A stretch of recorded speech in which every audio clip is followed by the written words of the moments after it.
Welcome to Queer News Tonight. This is the world's first and only LGBTQ daily news television show broadcasting live and available on demand on your favorite streaming channels. We are proud to announce that YouTube has recognized Queer News Tonight, certified by analytics company vidIQ as the world's most popular LGBTQ streaming news show. Our queer stories have reached over 10 million views. We are proud that Queer News Tonight has more YouTube subscribers than any other LGBTQ brand in Florida. We thank you for watching and supporting our voice in the LGBTQ community. There is no other news program in the LGBTQ world like Queer News Tonight. It is Thursday, April 3rd. We are live and literally out of the closet and into the headlines. So many of your important stories we'll tell this evening on Queer News Tonight.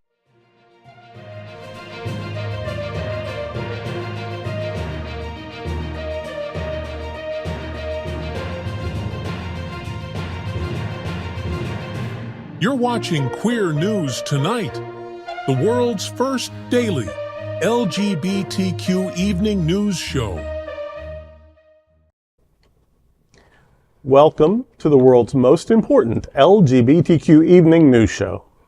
Hotspots Magazine, happening our television network, is a non-profit 501c3 media company in the same model of PBS and NPR, but designed for the LGBTQ community. Our nonprofit mission is to support the 11 pillars of the LGBTQ community.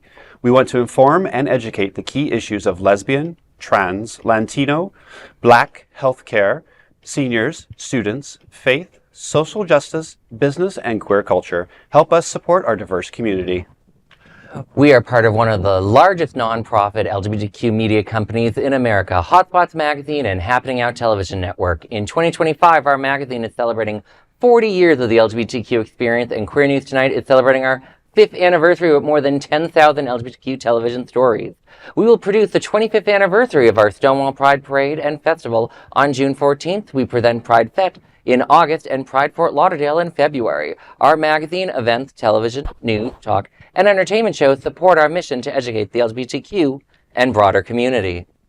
In 2025, more than 100 community leader anchors will host this show to support the LGBTQ community. Let's meet today's anchors at Queer News Tonight. Let's welcome anchor Dr. Bobby Huen. A world traveler and well-versed in global affairs, Bobby provides an international perspective on current events. A PhD in conflict resolution, Bobby is a certified civil and family mediator and the founder of BH Conflict Resolution Services. Bobby, Miami Beach Pride brings more fun on April 5th and 6th. Tell me what's happening.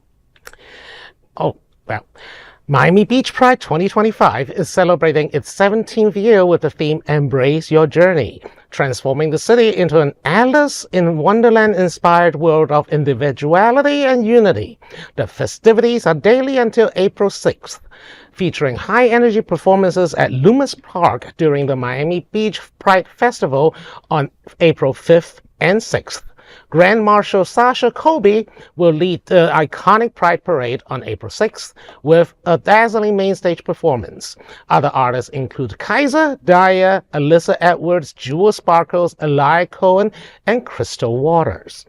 New this year is the Calming Pavilion, offering a peaceful space to connect with queer elders who have championed LGBTQ rights. For more details, visit MiamiBeachPride.com. Well, I know that where I'll be in the calming tent. We all need old, some calm. right? Me old. No, Miami Beach Pride looks like it's going to be a really good one this year. You know, I know there was controversy in previous years due to a current state rep causing a scene. He hopefully will be on his behavior this time. But other than that, it looks like a fun time. I'm going to try and get there. I know, Bobby, you're trying to get there as well. I was thinking about it. Yeah. I mean, I think now, especially with our climate that we have, we need a little bit of space to just go and have some fun, let some steam. I like the calming tent because, like I said, we all need a little bit of calm.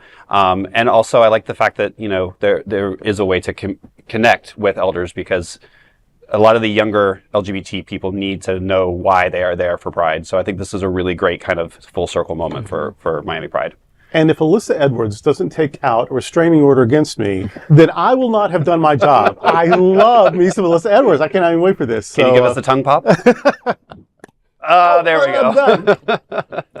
Anyway, she's fabulous. And if nothing else, it'd be worth it just for her, right? So our community needs to come together whenever we can in these days. And so to celebrate our accomplishments, celebrate our possibilities, and sometimes just to hug and love on each other, because it's a rough time right now. So this is one more opportunity just for us to come together and be all that we can be. That is a big LGBTQ story for today. There is no other queer nonprofit media platform like this in the entire world. Support our LGBTQ stories by subscribing and sharing. And Queer News Tonight looks forward to seeing you at Miami Beach Pride on April 5th and 6th. Let's welcome anchor Rex Rogosch. Rex Rogosch is a visionary designer with over 30 years of experience in product design, interior design, and architecture, also known in the drag community as International Lords. Rex recently returned to performing. As president and co-founder of Lantera, he champions mental health awareness through vibrant, inclusive events. Rex, Lantera brings Come As You Are Prom on May 17th. So tell me, what's happening? Yes, Lantera is bringing back Come As You Are Prom, and this year's theme is Flashback to the 80s. This is our second annual prom and is being held this year, Saturday, May 17th, from 7 p.m. to 11 p.m. at the Wilton Collective event space. The night kicks off with a VIP hour from 7 to 8, where guests will get a commemorative cup, all-you-can-drink spiked prom punch, 2 free drink tickets, and a Lantera bracelet that will give them perks at our future events. Lantera was formed by myself and some friends a few years back to help bring mental health awareness to our community, which everybody needs. And we want to make sure that we are completely inclusive, meaning that everybody is welcome. Trans, gay, straight, bi, furries, leather, you name it. And so the Come As You Are Prom was born last year to really do that in our community and really kind of circle everybody together around one main topic, which is mental health. It sounds lovely. Is it, just to make sure, because it's called a prom, it's for adults? Yes, so it is. Okay. It is 21 and older. But because a lot of people, who are queer didn't get to experience the prom the way they wanted to, this is a way for them to come back and experience prom the way they would like to. Last year, we literally had men wearing dresses, but they weren't in drag. We had women wearing suits. We want people to have an inclusive space that they feel comfortable, and hence the name Come As You Are. And we really do mean that, as long as it's legal. Right. Okay. Is this the same? Is this just any mental health issue, or is this specifically like trauma because of your LGBT childhood or whatever? No. So Lantera really focuses on mental health. So we raise money and support mental health initiatives across Southern Florida at the moment. And so we really are inclusive even with our mental health and what we are looking at helping. So last year we helped other organizations fund different mental health initiatives, suicide prevention. So we really do see mental health holistically, as well as the way we include people as a holistically, because we are a community, and I am strongly a believer that community means everybody.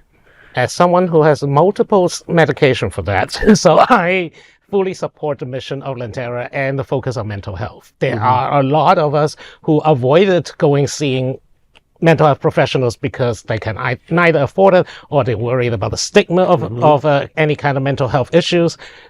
Don't go see your therapist, go see a psychiatrist, or else you face the problem head on, or else you're not going to get better. Exactly. And to be honest, you guys had me just at an 80s theme. Boom. Right. You had me at Spike Prom Punch.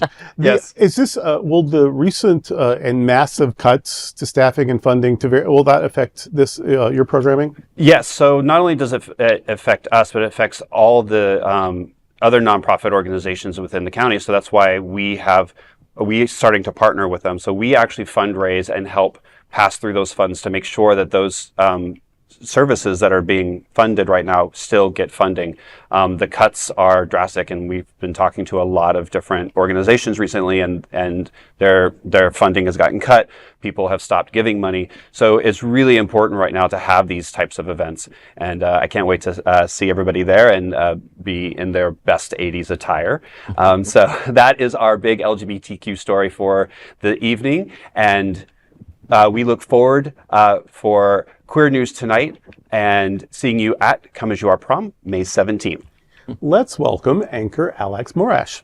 Alex has served as editor-in-chief of Options Magazine, media director of the National LGBTQ Task Force, and press secretary for the Florida Democratic Party. Alex, EDIE brings Queen of the Desert to Fort Lauderdale on April 22nd. So tell me, what's happening? Sure thing. You know, Las Vegas drag legend EDIE is set to ignite Aquaplex Fort Lauderdale on Tuesday, April 22nd at 8 p.m. with her sizzling new show, Queen of the Desert. Drawing inspiration from the iconic film Priscilla, Queen of the Desert features EDIE's signature high-kicking choreography, steamy storytelling, and electrifying song and dance routines. The show is a tribute to the queer cult classic's 30th anniversary and promises an unforgettable journey through the scorching deserts of the American West. Now EDIE's home. General admission is priced at $25 with appetizers and drinks available for purchase. For more details, visit aquaplexftl.com. You know, I am a huge Priscilla Queen of the Desert fan. I am really excited to see this show coming to Aquaplex, and it's been great to see Aquaplex do so much with, for those that don't know, Aquaplex used to be Lips, and Aquaplex took it over to keep it going, and it's just been great to see what they've been doing with it, and the show looks like another great addition to their work. Mm-hmm. I remember Priscilla Queen of the Desert coming out 4 or 5 years ago. So I'm surprised to hear that it's been 30 years. I don't think I'll be able to get out of my chair. I'm so riddled with arthritis now and decrepitude. But it was life changing at the time, and so I'm glad that these homages continue, and this time for a very good cause. And EDIE is an amazing MC. She was part of Cirque du Soleil's Humanity for years and knows how to command a room. And it's really great that Aquaplex is starting to really, bring more diverse programming, so you can really start seeing the diverse culture in our community. It's amazing. It's going to be a fun night. I remember Zumanity. I think I went there like 99, 2000. Mm-hmm. Vegas. It was very popular. Yeah. Well, that is a big LGBTQ story for today. There's no other queer nonprofit media platform like this in the entire world. Support our LGBTQ stories by subscribing and sharing. And Queer News Tonight looks forward to seeing you at Queen of the Desert in Fort Lauderdale on April 22nd. And of course, let's welcome tonight's lead anchor, Bishop Durrell Watkins, the senior minister at Sunshine Cathedral, one of the most important LGBTQ churches in the world. He is an auxiliary bishop of the Global Justice Institute and the current president of the Divine Science Federation. Durrell, Caroline Rhea will light up Sunshine Cathedral on April 25th. Tell me what's happening. Stand-up comedian and actress Caroline Rhea will perform at the Sunshine Cathedral Center for the Performing Arts in Fort Lauderdale on April 25th at 8 p.m. Now in its 16th season, the Sunshine Cathedral Center for the Performing Arts continues to celebrate diverse artists, particularly those who are members and allies of the LGBTQ community. Rhea, best known for her iconic role as Hilda Spellman, Aunt Hilda, on Sabrina the Teenage Witch, brings decades of comedy experience, including appearances on Comedy Central, HBO, and Showtime. Tickets start at $35. For tickets and more information, visit sunshinecathedral.org. This is her second time. Coming. Ooh. She does a great show. She's Canadian. She's a big queer ally, and she is hysterically funny. You've seen her on sitcoms, and where she's good, she's so much better on stage. She is amazing. So this is going to be an energizing. It's going to be fun. She seems so sweet. It's Aunt Hilda, right, with her little dimples and her blonde hair. She's raw. She's raunchy. She's blue. She is ribald. You will worship her. So especially for $35, starting at that. So please come out to see her. You'll be glad you did. And if you come out in big numbers, she'll come back. And I want to commend the Sunshine Cathedral. I mean, 16 seasons, it's amazing. And it just shows again that, there's people out there doing things off the strip that people need to go to, and are still queer spaces, and they're very supportive. So that's very commendable, and congratulations. Especially in a world where queer spaces that include religion is so rare. Queer friendly religious spaces is in low supply everywhere. So Sunshine Cathedral is a great resource. And I've seen Caroline stand up before. She is very funny and really worth watching. Yeah, and we want to be the community's cathedral. And of course, not everyone believes in a particular higher power, or they don't appreciate liturgy, or they've been so hurt by religion it's just like toxic for them or triggering. And that's why we offer the Performing Arts Center, because we still want to gather people together, celebrate who we are, affirm our sacred value, have joy, have hope, have catharsis. And so if you don't want that on Sunday morning, we offer on Thursday, Friday, Saturday night with these performances. So you're not going to be indoctrinated. We're not going to ask you to do anything you don't want to do. We're not going to ask you to give anything you don't want to give to. But we still want our queer people and our queer allies to come together and celebrate who you are and celebrate the community and just experience love and togetherness. So if you don't want to do it on Sunday morning, we offer these arts programs. And they are not religious programs. I mean, you will hear swearing, you'll talk about sex, although we do all that in church also. But it's completely non-doctrinal, completely non-dogmatic. It really is just arts programming, because we believe arts are innately spiritual. And just by coming and laughing and loving and being who you are, you're going to have an enlightening experience. I just love I can laugh in church and the doors aren't going to blow up.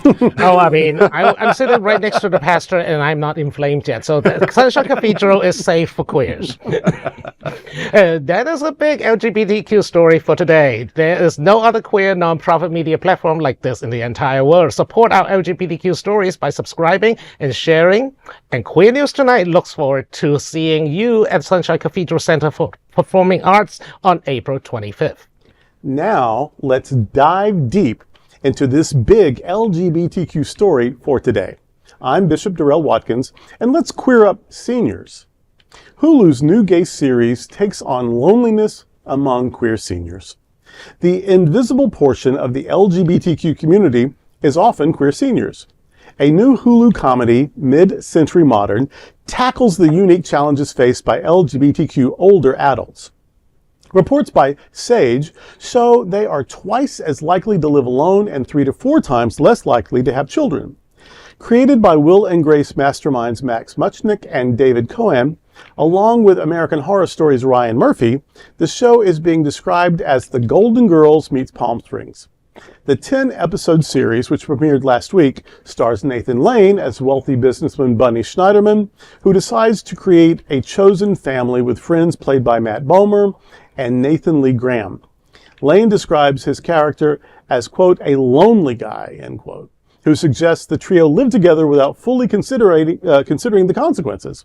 According to Matt Bomer, who plays Jerry Frank, a former Mormon navigating a midlife crisis, the show is about celebrating queer joy. While Mid-Century Modern shares the Golden Girls' flair for witty banter and family dynamics, it takes a modern twist. In Lane's words, quote, they always seem to be on Grindr. Hell, these people are having more sex than I ever had, end quote.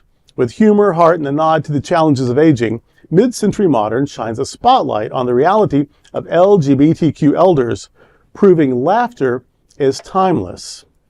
It is not wasted on me that this story was given to the LGBTQ plus elder at the table. And I love it. At first, I didn't know if I loved it. It seemed a little formulaic. And then by the second or third episode, I realized it's meant to be. It's an homage to classic sitcoms, but all gay. Whereas before, gay was always coded. You always had a gay character or a gay subtext. This is just all gay, and the actors are mostly gay. Once you're in on it, it takes on a whole new life of its own. And this really is the gay Golden Girls. Bunny is Dorothy, the sardonic, witty, a little bit bitter, but also very strong character. Jerry is Rose, the super sweet and super innocent, and in this case, super gorgeous Rose character. Arthur is Blanche, very sophisticated, very charming, very elegant. And then Sybil, which is Bunny's mother, that's the Sophia character. Now, as you probably know, Linda Lavin, who plays Sybil, She didn't make it till the end of the series, and how they handle that is absolutely genius, but I'm not going to say more about that. Well, I'm just happy. It brings out a sense of nostalgia. I only watch the trailers. I don't have Hulu. If anyone wants to sponsor me, let me know. But the Will and Grace team and Ryan Murphy, is there a single gay series that is not, that did not involve Ryan Murphy? Right, he just took over. Please tell me. But he's great at it. No, he is good. And I was skeptical about the show as well. I've binged it again, second, third episode, and I was all in. I was afraid of, here's the typical gay characters and we're not going to see arcs. But it really does talk about, how somebody can be lonely and how they go out and find their tribe to keep them from lonely. We see an increase in LGBT senior housing popping up across the United States that is specific to LGBT, which is great because we do need those spaces. And we do have unique experiences and we have unique problems. So being a LGBT senior also then is going to present its own unique circumstances. So having this kind of cohesive family where they all live together is great, and the show is good. So you can come over and we'll have a watch party. It is something that I think that this is a sort of a larger story than just the show. Is how are we connecting for seniors in the LGBTQ community, both in this show but also in Wilton Manors in our country, because it's hard for a lot of even if you're not queer. It's like my grandmother is a straight one, but she's 97, lives alone. That's not necessarily easy. Can't get her to move. That's a whole other story. But for a lot of people, what are our plans as queer people when we get older of who we're going to live with? How are we going to deal with all that? Well, the queer cultural reality is that a lot of us never thought about we'll get to be older. Right. The AIDS crisis was barely 30 years ago. It was, now, yes, we have PrEP, we now have effective medication, but a lot of people just don't expect us to live. And even inside our community, we never expect us to live that long. So the senior care thing was just put on the back burner. And now we have literally a quickly growing generation of seniors, and we need to take care of them immediately. Gay men now have old people problems. Right. And what's all of a sudden everyone has prostate problems and colon problems, because you would have after 50, but nobody lived that long. But now that we can manage HIV, now we have the issues we would have had with aging anyway. And everyone's living older. And my grandfather lived to 100. My grandmother's still alive at 97. And so to also see on the show a gay character having his mother live with him, that's a whole nother thing. We don't think about, having our family live with us, and, maybe you are estranged from your family, but then they have to come back. So I think there's some really great social norms here, but it's lighthearted, which I think, we have so much serious stuff, so that this is good. It's lighthearted, but there is some you laugh serious. And laugh. But by the last 2 episodes, I also cried a little. Agreed. And also I just want to point out, these guys, they are, as is often the case, they are urban gays. Especially on TV, they're urban gays. One is from Atlanta, one is from New York, one is from Palm Springs, and they all wind up in Palm Springs. But what about the queer person in Hope, Arkansas? What about the queer person in Broken Bow, Oklahoma? And so, if nothing else, I hope this gives people a hope of what they can create wherever they are. Absolutely. So maybe probably a little easier in urban areas, but you can have community anywhere. Absolutely. And chosen family, community, bonding, that's the answer for a lot of problems. Well, that is a big LGBTQ story for today. There's no other queer nonprofit media platform like this in the entire world. Support our LGBTQ stories by subscribing and sharing Queer News Tonight. Now let's dive deep into this big LGBTQ story for today. I'm Dr. Bobby Huen, and let's queer up entertainment. Mid-century modern stars talk good gay roommates, patience and wet naps. Living with roommates can be a unique experience full of ups and downs. But what if those roommates are gay? Hulu's new series, Mid-Century Modern, explores this dynamic, showing the lives of a chosen family cohabitating in Palm Springs. Ryan Murphy's new comedy is groundbreaking because it sets up a traditional situation comedy but focuses on unique gay issues. At the show's Los Angeles premiere, Out magazine spoke with the cast to gather insights and advice on navigating life with gay roommates. Nathan Lee Graham, who plays Arthur Broussard, shared a practical piece of advice on having a group of gay roommates, saying, you need, quote, patience, also wet wipes, end quote. Matt Bomer, portraying Jerry Frank, highlighted the perks of sharing space with gay roommates. He said, quote, "Lucky you, because your apartment is about to look fantastic. It's going to be organized but screened so you don't get a mess. You'll have culture, class, and sophistication. The decor will be on fleek. Cocktail parties and after parties. Also, a shoulder to cry on because we are willing to listen and not just only spill the tea," end quote.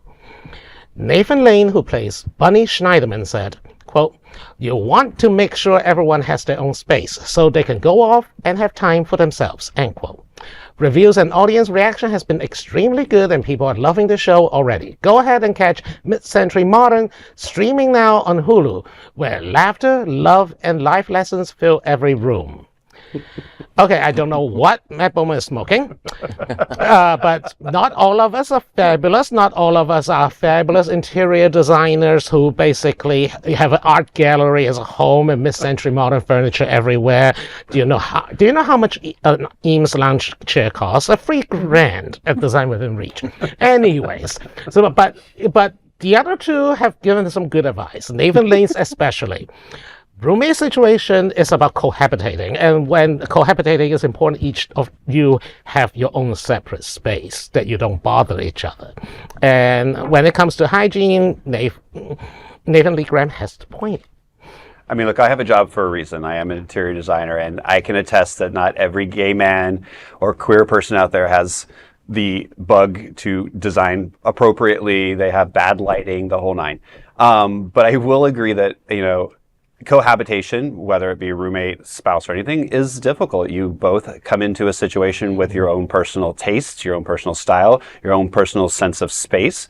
And especially with roommates, if you're not sharing a room together, you have joint spaces. You need to navigate. You need to set those boundaries and go, I can do this, I can't do that, and have an adult conversation with them. And being gay has a whole nother set of rules, Again, we're going to bring up Grindr and all those things, who's putting the sock on what door handle and who's allowed to be in my space, It's... As a professional mediator, I also want to add that in order to resolve most conflict among roommates, compromise is the key. And don't insist, unless you really set on it, don't draw red lines around anything, I find one of the best ways to deal with when having roommates is to try agree to do things better together. And I mean that by the best roommates I've had is when we pay a housekeeper. We just split the money and pay out. It makes things much better. It's so nice to see news about what the show is, Mid-Century Modern. It hasn't been talked about enough in news lately. I'm really glad that we're doing it. A housekeeper is the best thing for anything. A happy marriage, happy friendship, happy roommates. Trust me, cleaning up toilets after people. Or I had roommates once in my life, and they were not with gay men. They were with females. And when I tell you they were dirtier than anybody, I would come home and my dishes that I, put into the kitchen were all over the place. Coffee cups filled half. So, I mean, it is really, roommates are a problem. So it's a matter of having conversation. I probably didn't have those conversations. I needed a mediator. I actually took all the dirty dishes and put it in the middle of the roommate's bed. Probably not the best thing to do, but I told her if she can't clean up her mess, then it needs to stay to her room. That's like the cat that leaves you a little gift on it. Leaving a warning like that actually is very useful. At least it highlighted the issue that you want to address. She wasn't around much longer. I did something similar with a roommate, and we had a dishwasher. So I was like, what? I know. You can't stick it in that? Oh my God. I've never lived with roommates just to share expenses or whatever, where you didn't already have some sort of relationship. So every time I've cohabitated, it's been a family sort of situation. And that's always been fabulous. And they've almost always been queer. Certainly, there's been a couple of times like gay-friendly straight people, like theater people or whatever. But mostly it's been lesbians or gay men or trans people. And so you already knew them, and then you just became closer living together. So that's what I love about this show, the Mid-Century Modern, which is named for the furniture style. I love that little double. But that you do when you're depending on each other, you cook for each other, you travel together. It's about chosen family, which is very different than a financial arrangement. Right. But when it is like a chosen family, I mean, my ex-wife was my roommate's ex-lover, and then we became roommates, and then we got married because we wanted kids, and then she fell in love with some other woman and moved off to Martha's Vineyard. But anyway, we eventually got divorced. But it was just that sort of camaraderie, that sort of bonding, that sort of caring for each other. It really is queer family. And so, yeah, if it's just like, okay, I need someone to help me with the rent, well, that's strict boundaries. But if it's, this is our family, we want to be closer together, which is the storyline of the show, that is a different dynamic. And it can be really fabulous. Well, and they know each other, so they can get away with a lot of things that you can't normally get away with a roommate. Exactly. That is, from Craigslist, right? Right. So I think that's interesting to see, how some of them relate to each other when something happens, or they go, oh, I need to hold my tongue, and the other one goes, oh, no, you don't. So, it's always, again, interesting when you have roommates, and especially if you know them, how to mitigate those dynamics. Because if they do something that pisses you off, you're like, okay, well, you're my roommate, and we have to deal with that situation, not the friendship situation. Right. Like, there's like two different scenarios there, and sometimes it can be really tricky. The thing about the Mid-Century Modern is that's more realistic is that they were already friends, and then they come together to form a family. The Golden Girl situation, that really was like they met from the supermarket, just ad on the corkboard or whatever. That was a gamble that happened to pay off, because when you're writing the story, you can make it turn out any way you want to. But in the Mid-Century Modern, they are already friends, and they just deepen their commitment. And so that I do think that makes a difference. Well, that is a big LGBTQ story for today. There's no other queer nonprofit media platform like this in the entire world. Support our LGBTQ stories by subscribing and sharing Queer News Tonight. Now let's dive deep into this big LGBTQ story for today. I'm Rex Rogosch, and let's queer up gay culture.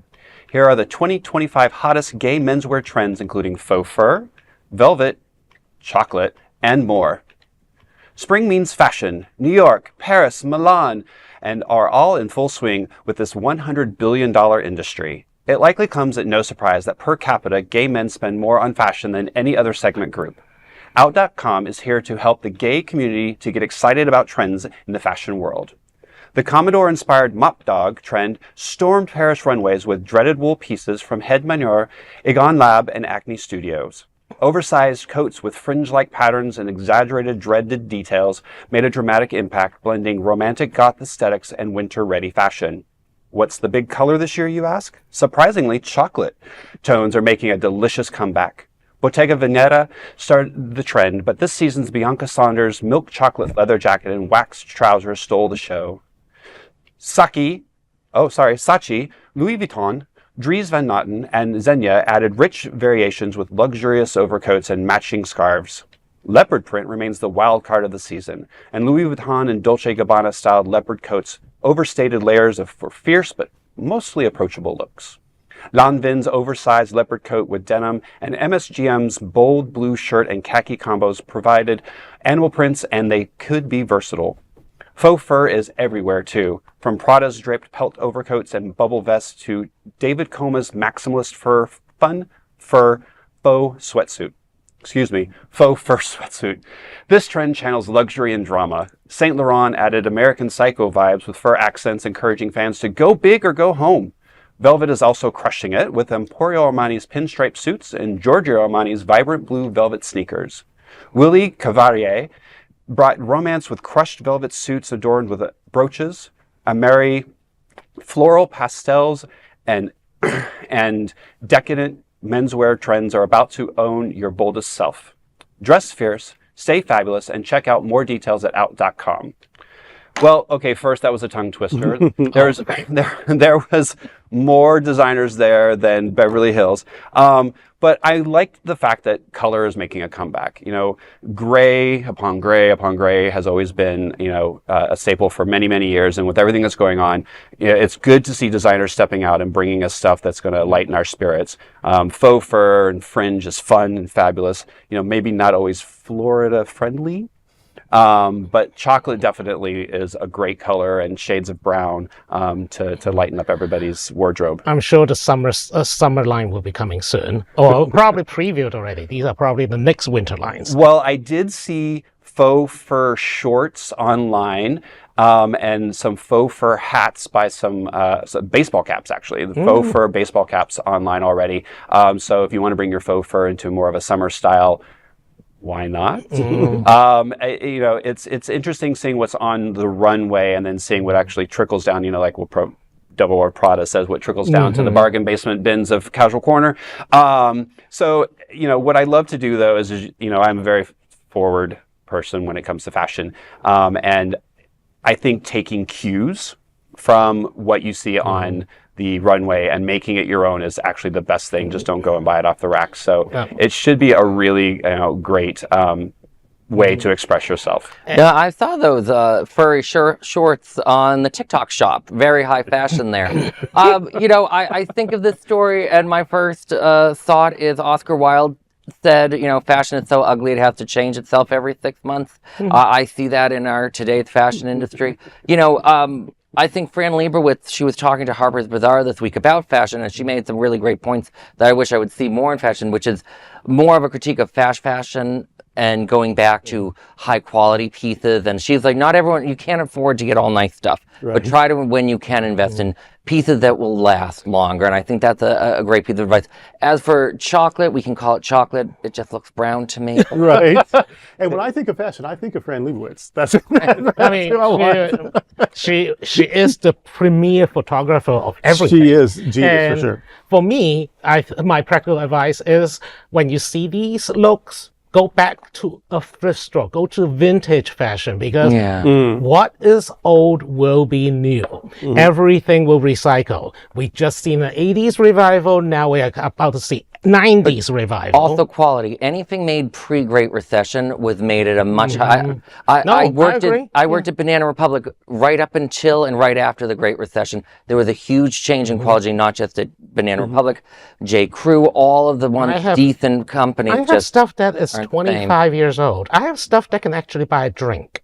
I've met those guys. Well, and there is something about quality fashion. I think there is a place for fast fashion as well. I think the key about fashion is, like they're saying, make it fierce, make it fabulous, but make it your own.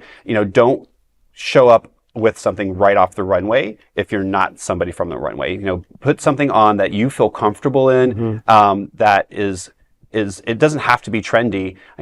As a designer myself, I tell people, you might like avocado green and it might not be in fashion right now, but if it's something that you love, it's always going to be in trend for you. So I think that, fashion is something that is a great place to express yourself. I want to ask you something very particular though. Okay, if I'm 6'1" and I have a 30-inch waist and I weigh 190 pounds, I can wear anything. Correct. That is not who I am though.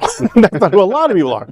I'm closer to that now than I was 10 years ago, but still miles away from it. So if I'm 5'4", or I'm 300 pounds, or I'm pear-shaped or whatever, I don't feel pretty anyway. So what should I avoid what should I go towards so that I can feel better about, so I can make wise choices that I feel good about? Okay, so first, a few things. I think you should go and try on clothes. I think, unfortunately, people who are very afraid of fashion and aren't comfortable in fashion, they are afraid to go and try on clothes. There are stores specifically for people of all body types, and you shouldn't be ashamed to go into those stores because the people that are there know who you are and what your body type is and are there to help you. So find the help. And then again, find stuff that feels good, that makes you feel comfortable and makes you feel confident. And then that way, that gives you some basis. And then you can start to play and have fun. Unfortunately, fashion magazines are the bane of our existence, and they do show a lot of, thin models. We are seeing some body positive models out there, and we're seeing a lot of designers use more body positive models, which is great. Take cues from that.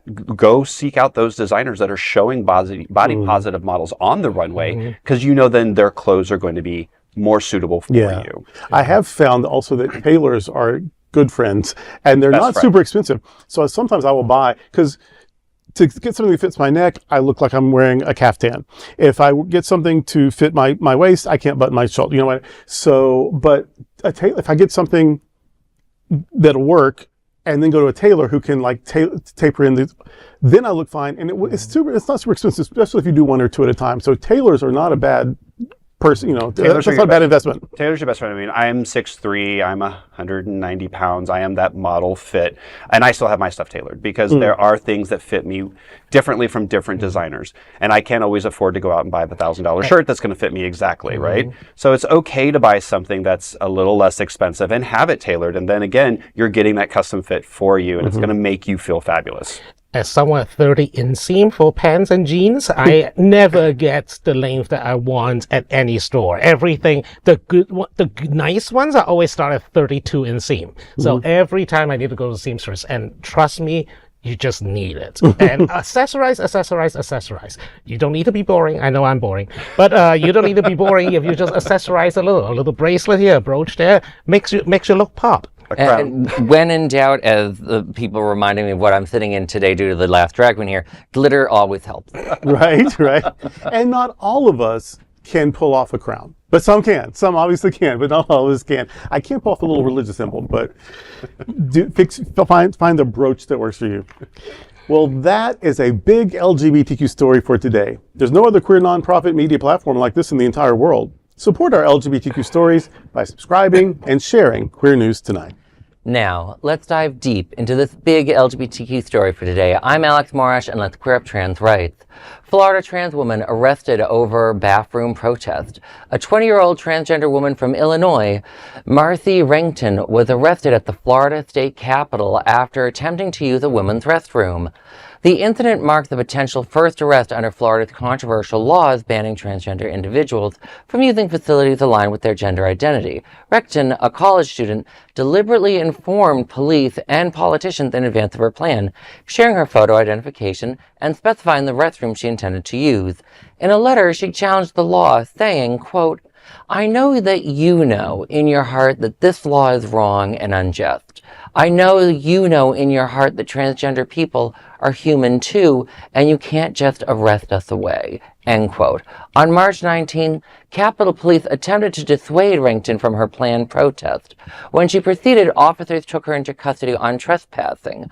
According to the arrest affidavit, police alleged that they initially planned to release her with a notice to appear. However, after Renton became what the officers claim as sassy, they feared she might attempt to use the restroom again and decided to detain her overnight.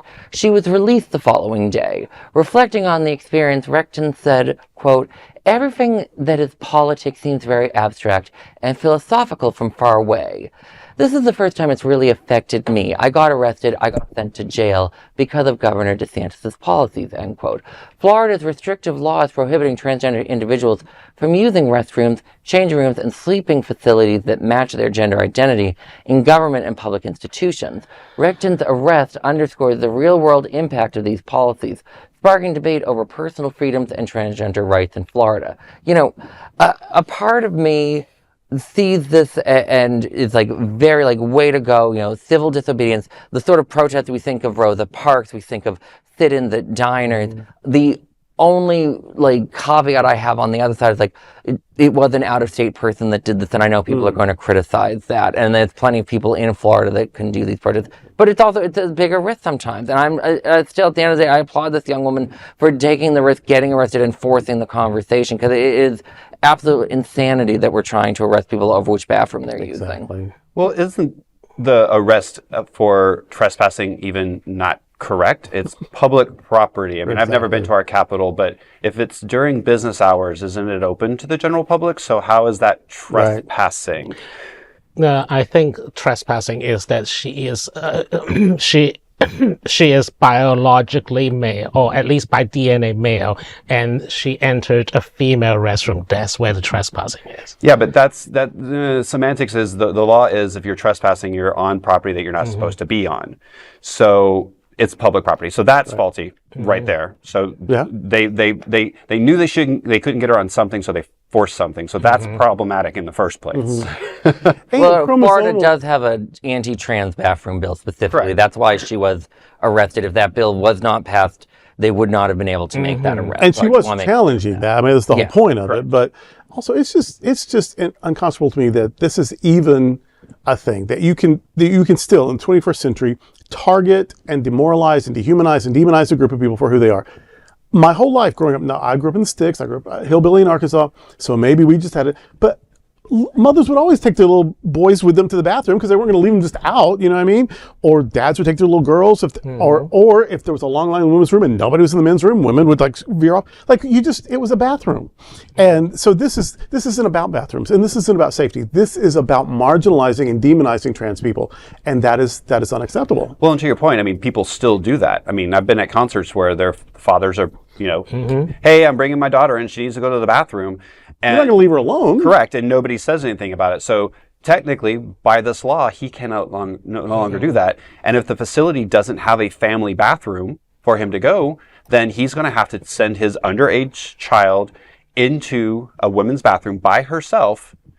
So, like, this is a slippery slope where our government isn't thinking about the ramifications of what it's doing. It's targeting one sector, but it's actually a broader spectrum of what it's going to impact. And then what I challenge is anybody going to stand up and go, hey, father, we have to arrest you because you're bringing your daughter into the men's restroom? That's not going to happen. So now we have double justice there. We've got a law that is good for one person but not for somebody else, and that is wrong. And it is deliberately designed that way because they just want to target the transgender folks. Exactly. And also, and there's also sort of another purpose, is to divide the LGBTQ community. I mean, you cannot imagine how many people have already said, even in our own community, which is extremely gay, extremely LGBTQ. I mean, Wilton Drive is literally a giant gay strip.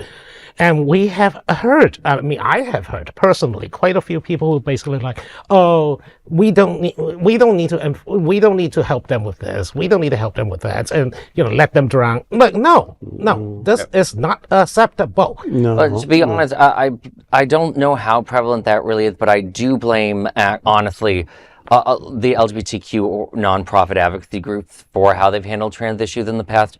I remember in Massachusetts, the task force, we were dealing with some groups in Massachusetts trying to deal with the anti-trans ballot initiative.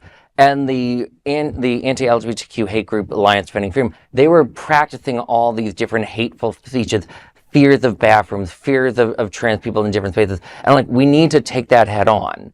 And all the queer, they were all squeamish of it. And I think that's by letting it just fester in the right-wing crazy spaces with hate groups getting to do it without anyone countering them. That's what sort of led to a lot of the bills that we've seen in the last few years. I'm going to challenge every queer space in the area.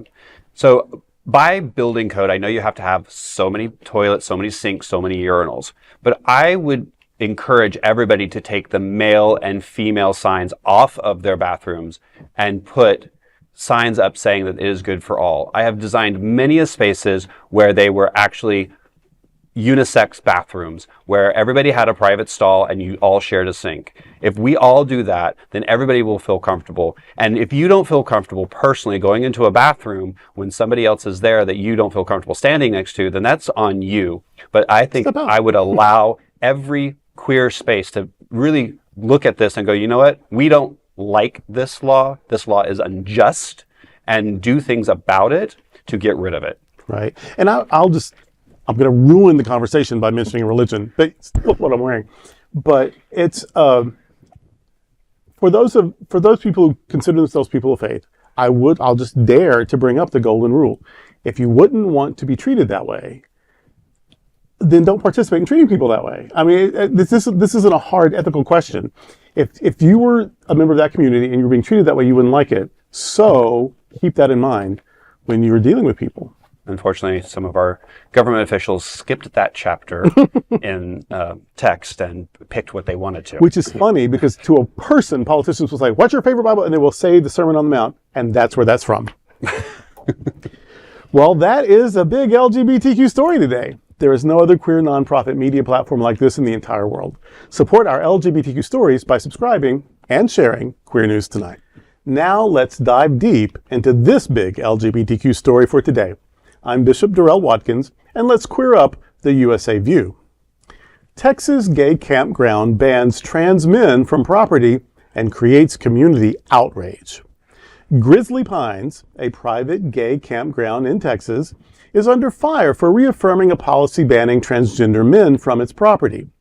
The Navasota-based clothing optional campground chose to post the policy on Trans Day of Visibility, stating it only allows cisgender men to preserve comfort and shared lived experience.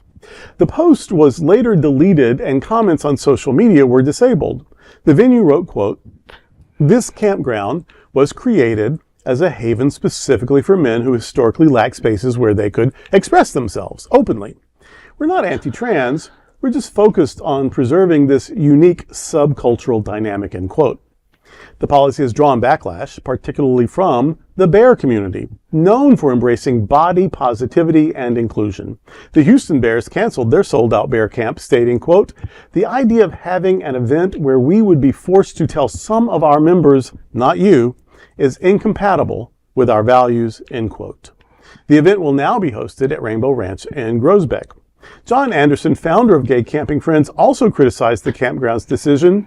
"The incident has sparked a larger conversation about who defines community in queer spaces and whether exclusion can ever be justified."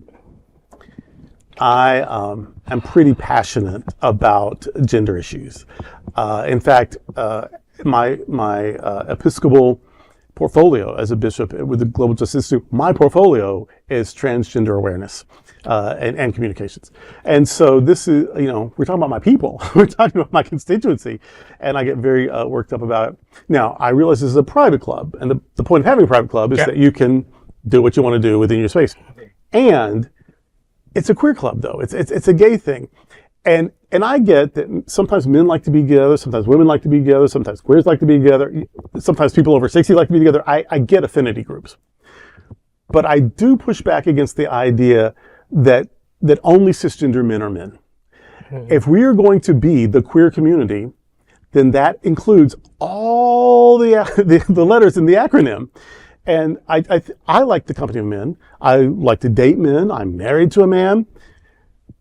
But I don't dissect who a man is. If you present as a man, you say you're a man to me. And so that, now I understand that once you disrobe, that might be unsettling to see people who look different. But you might think someone is disturbing because they have only one testicle, or because their penis is a micro penis, or super long, or uncut, or cut, or the person is 300 pounds, or the person is 4 foot tall, or where does the physicality of it stop?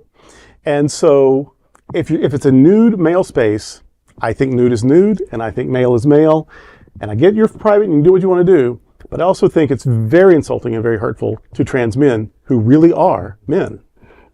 And I just want to throw it out there for the sake of what's good for the goose and what's good for the gander.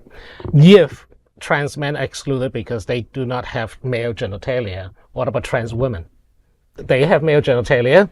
Should we allow trans women in all their breasted and, transform glory, get naked there, as long as you have male genitals? See, it's insane. I don't think the women would be comfortable, but. Well, I think you both bring up very good points, and it's a cultural phenomenon, not just in LGBT. Historically, we have segregated ourselves, and we have all women's schools, we have all male schools, we have all black schools. We have all queer spaces, and now within the queer community we're starting to segregate as well. We have lesbian bars, we have gay men bars, we have bear bars. So I think that this is a huge conversation. Both what defines gender, which is a huge topic for everybody right now, and a lot of people don't understand what defines gender, and then what defines basically racism and exclusion, and what defines kind of a safe space for like-minded people. So, I think that this is a conversation that everybody needs to have and come to the table with an open mind, going, okay, I think this way, but let me hear what I think is wrong. I don't agree with what this campground is doing, because gender is not something that you should exclude on. But the argument is, we have all male schools. We have all female schools. So what are they doing? Are they accepting trans people? So I think it's a cultural conversation that we need to have in a much bigger, broader sense. Well, I do want to remind our audience that historically black colleges and universities they don't discriminate against non-black students, and actually some HBCUs are now majority white in the South, oddly. as someone who's been to a lot of gay nudist campgrounds and a lot of gay nudist groups over the years, this is just a really unfortunate thing to watch because, like, it's actually a much more complicated story than I think we automatically pounce onto, because I've found trans men to be very hesitant about going into gay nudist spaces. Even when they're like, I've more than once had known trans guys that are at campgrounds with me, and they're very shy to take their clothes off. I'm like, well, why not? It's okay. Like, we don't bite. And if that bites down there, then good for you, man. Right. Like, good job. No, I'm super interested. But I find it very odd that the campground did this for one main reason. Like, there aren't many trans men trying to join gay nudist spaces. I think they're perfectly fine to be there, but they're not as comfortable there, at least so far. So I'm like, why are you going out of your way to do this? On the day of visibility. That was intentionally insulting. It is there's not that, like, I'm not trying to say that if there were a bunch of trans men, it would be different. Like, we don't have a giant crowd of trans men joining the gay nudist community. And the group, though they do tend to, it's a process to be comfortable with undressing. So I'm like, why are you even bothering? And at the same time, a lot of gay men are a little weird towards trans men. And I've found when talking to them that if you mention that, as I've a few times made out and had fun with a few trans men in my life, all those boys all of a sudden start talking about how okay they are with trans men. And I'm like, you're all just stupid boys. The moment that you know one other gay is okay with it, you're all okay with it. So guys, grow up. Well, and you bring up a good point. You saying about predominantly what used to be African American colleges, and that they don't discriminate. So again, these are the conversations we need to have. The fact that you're bringing up, there aren't a lot of trans men who want to be at these spaces because they don't feel safe. So to come out with something like this further says you're not safe, and not only you're not safe, but you're not safe in the community that you're supposed to be part of. It is LGBTQ, and it's always, before we started literally adding all the alphabets, it's always been LGBT. So the fact that they did this on the day of trans visibility is shady boots. It is. It was intentionally hateful. And it was intentional. And that says something more about the character of that campground and the character of those owners of that campground. And so if they're going to exclude trans men, like, who else are they going to exclude? Fat Exactly. people, short people. I'm saying, yeah. Who else are they going to exclude? So, those are the things that we need to look at. Yes, it is tragic and it is sad that our own community is excluding somebody from our own community. But if they're excluding one person, one type of person, who else are they going to exclude? But there are other queer campgrounds. I don't want to speak for Vachombi in Florida, but I'm pretty sure Vachombi is a trans-friendly I believe so, yes. camp. There's a sex club in this town that has that same policy, though, that says only assigned male at birth men are welcome. I don't know how many sex clubs there are in town, 3 or 4, whatever, but one of them is specifically anti-trans. They put it on the website. And, I know it's complex or whatever, but also I know that what a lot of white gay men, how they have navigated homophobia is by relying on their white male privilege. And so they're still trying to make that. You're going to have to, if you have unearned privilege, you really need to start using it to protect people who don't have it. And that's our responsibility. If you have unearned privilege, it is your job to use it to protect people. Because some people don't have it. The reason we have HBCUs is because they weren't allowed to go anywhere else. They had to create their own colleges. No one started a white college because they couldn't go anywhere else. You know what I mean? Well, and if you don't understand something, if you don't understand the difference between gender and sexuality and all these, educate yourself. Ask questions. Ask questions. For the moment, there's still libraries. I don't know in a year. There's libraries. There's this thing called the internet. It's more than just for porn. Right. Go out there and research. Yes, you're going to find misinformation on there, but I have to, at least in my heart of hearts, that most people are somewhat educated and can discern fake news from real news. And if you don't find what you're looking for, keep searching. And there are organizations out there, there are resources out there within our community that can also help you.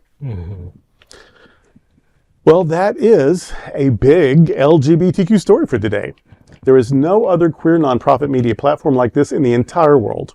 Support our LGBTQ stories by subscribing and sharing Queer News Tonight. Those are today's headlines from Queer News Tonight. These anchors represent the best of our LGBTQ and ally community. If our community is important to you, share this news with your friends and family. Join the conversation on your favorite streaming platform.